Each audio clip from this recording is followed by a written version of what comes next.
Hello বন্ধুরা, তোমরা সবাই কেমন আছো? আশা করি তোমরা সবাই ভালো আছো। তোমাদের ভালোবাসা আমিও খুব ভালো আছি। দেখো, আমি আজকে কি রান্না করছি সেটাই তোমাদের সাথে শেয়ার করব। শাপলা করছি। শাপলা তো আলু দিয়ে করি, এর আগে তোমাদের সাথে শেয়ার করেছি। আর কালো জিরে ফোড়ন দিয়ে করি। আজকে আবার কালো জিরের সঙ্গে দেখো পেঁয়াজ ফোড়ন দিয়েছি। এই দেখো, কালো জিরের সঙ্গে পেঁয়াজ ফোড়ন দিয়েছি। আজকে একটুখানি অন্যরকমভাবে শাপলাটা করছি। কালো জিরের সঙ্গে পেঁয়াজ ফোড়ন দিয়ে এবার আলুটা আমি দিয়েছি। পেঁয়াজটাকে আগে ভেজে নিয়েছি, ভেজে নিয়ে এবার আলুটা দিয়ে আলুটা ভাজা ভাজা করে নিচ্ছি। তারপরে আমি শাপলাটা দেবো। দেখো, শাপলাটা আমি কেটে রেখেছি। আলুটা খানিকক্ষণ ভাজা ভাজা করে নিয়ে তারপরে আমি শাপলাটা দেবো। তোমরা কে কে ভালোবাসো পেঁয়াজ কালো জিরে ফোড়ন দিয়ে শাপলা খেতে একটু আমাকে কমেন্টে জানাবে।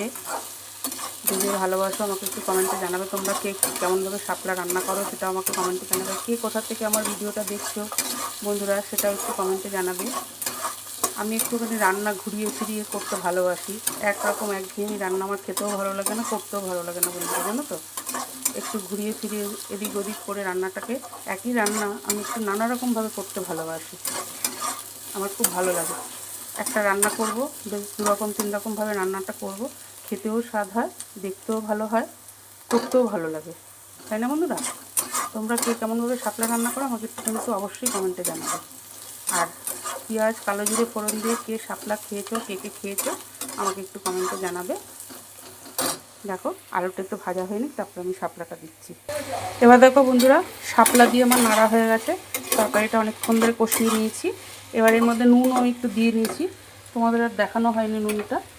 এবার দিচ্ছি হলুদ, দিচ্ছি শুকনো লঙ্কার গুঁড়ো। আমার বেশি খাওয়া উচিত না শুকনো লঙ্কার গুঁড়ো, কিন্তু এখন কাঁচা লঙ্কা পেস্ট করা নেই বন্ধুরা, কী করবো, বাধ্য হয়ে খেতে হচ্ছে শুকনো লঙ্কার গুঁড়ো। এবার দিচ্ছি কাশ্মীরি লঙ্কার গুঁড়ো। এবার দেবো চিনি পরিমাণ মতো। এবার একটুখানি নাড়াচাড়া করে জল ঢেলে দেবো। এবার জল দিয়ে দিচ্ছি।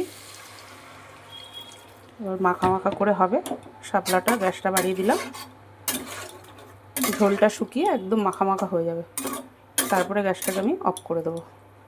তো আমার আজকের রেসিপিটা, শাপলার রেসিপিটা তোমাদের কেমন লাগলো একটু কমেন্ট করে জানিও। যদি ভালো লাগে তাহলে একটা লাইক কমেন্ট শেয়ার করে অবশ্যই কিন্তু পাশে থেকে বন্ধুরা। আর এই দেখো, হাঁড়িতে ভাত হচ্ছে এই পাশে। তাহলে আজ এই পর্যন্ত। কাল আবার নতুন কোনো ভিডিও নিয়ে হাজির হব তোমাদের সামনে। ততক্ষণে তোমরা সুস্থ থেকো, ভালো থেকো, সাবধানে থেকো। আজকের মতো টাটা, বাই বাই।